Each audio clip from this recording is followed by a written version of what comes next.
naman pagdating sa EMS and Memory Configuration Room.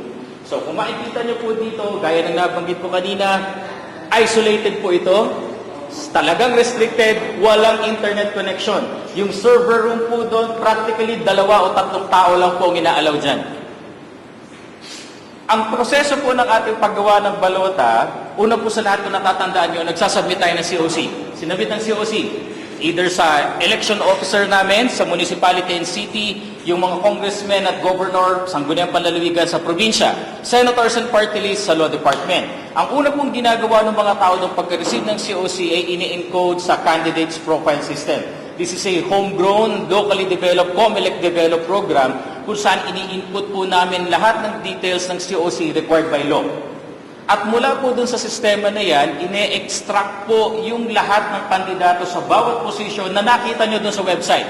Kung mababalikan nyo po yung website, tentative list of candidates. Yun po yun, in-extract namin doon. Ang purpose po ng bakit pinublish at pinost sa website yung tentative list, para sa lahat ng kandidato, check nila yung pangalan nila kung tama yung nakalagay. Tandaan po natin, ang requirement po natin, pagdating doon sa ating ballots, 30 character limits including the commas and spaces, surname muna.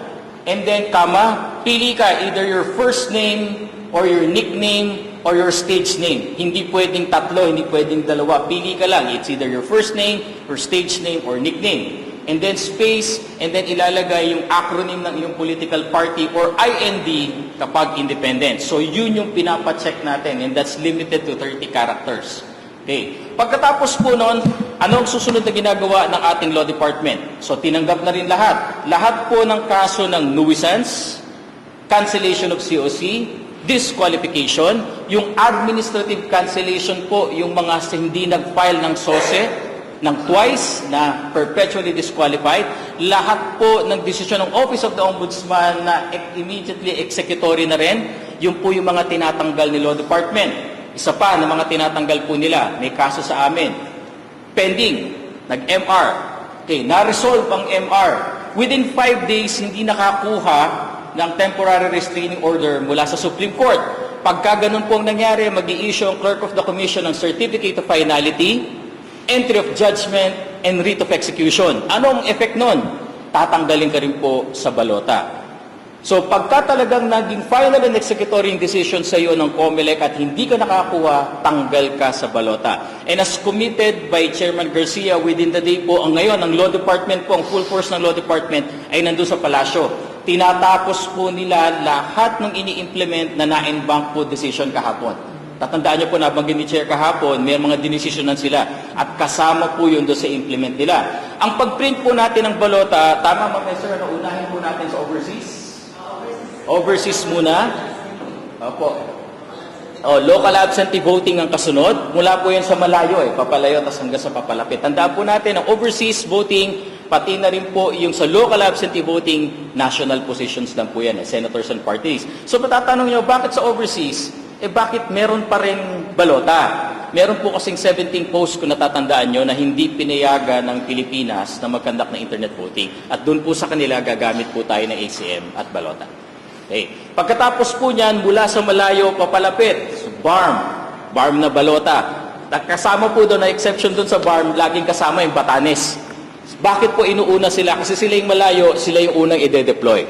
Okay. So, natapos na tayo doon sa proseso. Hanggang ngayon, tinatapos ni LODEP, ini-screen lahat ng pangalan. Ano po ang kasunod na proseso? Ibabalik po nila ngayon dito yung ating mga na-finalize na mga pangalan para i-load na doon sa server. Pag-load doon sa server, ano po ang next step natin? Mag-generate po ng ballot case template. Sir Rui, pwede natin ipakita yung sample ng ano? Kung gusto nyo pong luminya na kayo dito. Yung ballot natin, merong senator, sa first page, tapos sa second page, nandyan yung party list.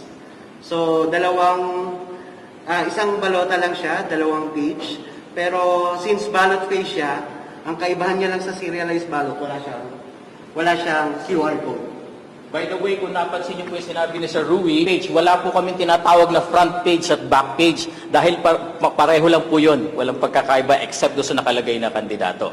So, gaya po ng nabanggit ni Sir Rui, lahat ng ito ngayon ay ibinalik nila sa Law Department. So buong araw po na ito, walang gagawin ng Law Department kundi mag-final checking ng ating mga balota.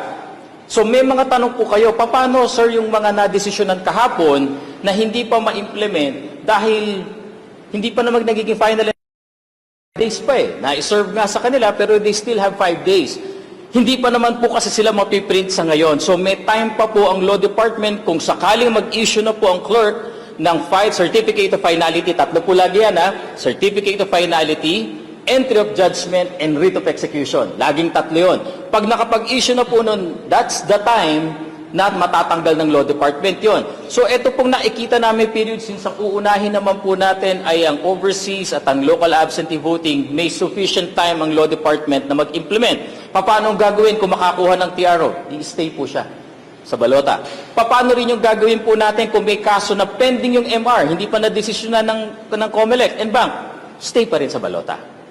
So, ganun ang malinaw po ang rule natin, unless maging final and executory, stay ka sa balota. Okay. By the way, based on the information given by Ma'am Esther, meron po tayong 1,667, correct ma'am? Ballot paste templates. It is equivalent to po doon sa lahat ng munisipyo, kasi kada munisipyo magkakaiba po ng balota, at merong mga munisipyo at syudad po na multiple councilor districts. So accounted na rin po yung 1,667 in all. Ganong karami pong klase ng balota ang imprenta ng COMELEC. Next, pagkatapos po ni Law Department within the day, tapusin lahat, na-check na babalik po nila dito yan sa ating ITD group. So ano pong next step na gagawin po nila? I-implement na lahat, i-encode na lahat, pagkatapos po nun, isi-serialize na po nila. Yun na yung merong serial number. May distinct and specific serial number na po kada balota. Ang purpose po nun, printing na po kasi tayo bukas. So yun yung last stage po bago tayo mag-imprenta. And by the way, ito pong server room namin dito at yung pong NPO server, wala pong internet connection So dadalin po yung configurations na yan mismo physically doon sa NPO at bukas po makikita nyo meron tayong proseso na tinatawag na loading sa server. Maglo-load po sila nung galing dito. Okay? Sir Rui, yun na po yun na dahil nakapag-final trusted build na tayo, pwede na tayong gumawa, mag-serialize ng balota at ito na po yun. Sir Rui, please. Within the day din po, pag natapos po lahat ito, ang commitment ni Chairman Garcia ay i-upload po namin sa website lahat ng ballot paste templates. So that would be the final one. Okay? So, sir, will we be seeing a sample of the hard copy ng ballot? Tomorrow po. Tomorrow. Dahil ang imprenta po ay hindi dito. Sa National Printing Office po tayo. At ang una nyo pong makikita bukas ay yung overseas ballots at local absentee ballots po. Yun yung bukas natin makikita.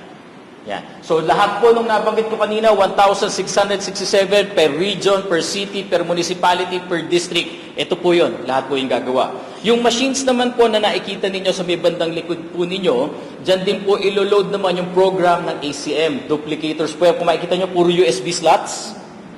Yan. Puro USB slots po yan. Yan po yung gagamitin naman natin para mapagana natin yung ACM. So, it's really a complicated matter. Hindi katulad ng iniisip ng iba na mag-imprenta ka lang ng balota, na i-type mo yung pangalan. Hindi po ganun yon. Dahil dapat yan lahat in sync. Dapat ang balota, kikilalanin at babasahin lang ng specific ACM. Hindi po siya dapat babasahin ng ibang ACM. Yung ACM na yon, nakaload po yung program niya, specific din sa balota, specific sa jurisdiction niya. Dapat din po magsisync sila dahil yung gine-generate na face templates, yung gine-generate na balota ni NPO, diniprint nila, magkakasync po lahat. So kung titignan nyo po, baka iniisip ng iba, kuha ka ng printer, imprenta ka, hindi po siya ganun. Okay. Pati nga po, tignan nyo dito may security sila, pati ang NPO po, natatandaan yung laging binabanggit ni Chairman Garcia, na meron siyang security code sa balota na siya lang ang nakakaalam. Totoo po yun. Siya lang talaga yung nakakaalam po nun dahil kinukulong po siya doon sa kwarto, at siya lang po mag-i-input ng code. Wala pong iba nakakaalam nung kahit ang NPO na magpiprint. Yan. So, non-transferable po yung mga balota? Ay, hindi po. Opo. Ilang beses na po kaming sinubukan dyan. Kung matatandaan nyo yung last na pinabayaan namin kumuha sa warehouse ng balota. Kanya-kanya sila Atty. Macalintal, sila Yusek Ramos, yung Committee on Suffrage ng Senate at House, kuha sila. May kumuha ng Laguna, Tagaytay, Cavite, Marawi. Punta kami ng NPO. Nilatag namin lahat ng makina na nabanggit. Feed nila, binasa. Tapos nagulat kami, may usapan pala sila. Bigla silang nagpalit-palit. Naglipatan sila ng makina. At lahat po ng finid na hindi para dun sa makina ay nireject. Yan, ganun din po ang security natin. Standard po yan since 2010.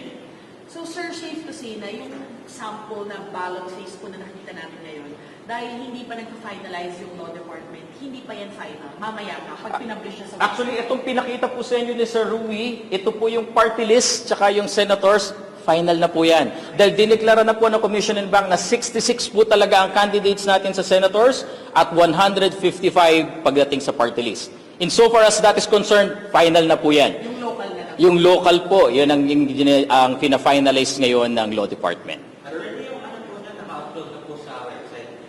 Ay, hindi pa. Kasi po pagka final natin dito, yung finalize talaga, yun po yung i-upload natin mamaya. Opo, sabay-sabay po yun. From the overseas ballots, local absentee, hanggang dun sa local. Sir, for soundbite, kailan mo makikita yung ballot place name template sa website mo para dun sa mga voters? Kasi usually, binibisita yan ng mga voters para malaman kung sino ba yung pumusuan nila for soundbite. Okay na po yun. Tama po, at ini-encourage po talaga namin, hindi lang po yung botante, kundi pati kandidato. Tignan nyo po yung ballot face templates as committed by COMELEC po within the day. Baka po hanggang mamayang gabi, pagbigyan po natin ng Law Department na matapos lahat. Alam nyo po, yung nagtatrabaho sa Law Department, 55 na tao para i-check lahat ng kandidato. Ma'am, ilan nga po ang kandidato natin ngayon na nag-file ng COC? I think that's almost 40,000 COCs. At sinecheck po nila rin ang database mula sa ombudsman, lahat po ng decisions ini-implement po yan. Kaya hindi po biro yung ginagawa ng Law Department at lagi yan. Ang huling touch sa balota bago imprenta